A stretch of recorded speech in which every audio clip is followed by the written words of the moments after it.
Одлуката за продолжување по евроинтегративниот пат е на Македонија, а предизвиците можат да се надменат со добра волја од сите инволвирани. Ова е пораката која амбасадорите на Австрија, Финска и Шведска ја опатија по повод 30 годишнината од членството на нивните земји во Европската унија.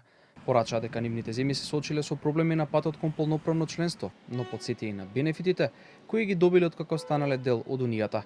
Македонија според нив треба да продолжи со реформската агенда од планот за раст, но во исто време да најде решение за спорот со Бугарија. The EU has offered this growth plan and North Macedonia has responded, like you said, with a reform agenda for this country that has been given recognition from Brussels as a very strong set of reforms needed, which will in themselves push this country much closer to the EU.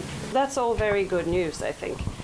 Then you have a separate political track, and the question there will be to the government here. That decision is in the hands of North Macedonia.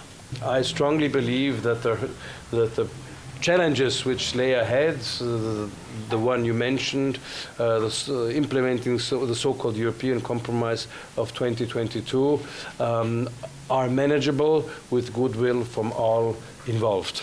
Амбасадорот на Финска Никлас Линдквист пак повтори дека диалогот е важен, сепак значајно е да се нагласи дека секоја земја, вклучително и Македонија, води преговори со унијата, а не со соседите. Dialogue between any countries is very important always to talk about these things and having an open discussion about it. Of course, when you talk about the EU membership and the negotiations for integrating into the EU, that's a negotiation that any single country is having with the EU institutions, not with its neighbors. Последните пораки од Брисел кои ги испрати еврокомесарката за проширување Марта Кос заземјава е дека иако фрустрациите се разбирливи, сепак никој не може да ја даде гаранции на Македонија дека по уставните измени нема да следат нови блокади поради билатерални прашања.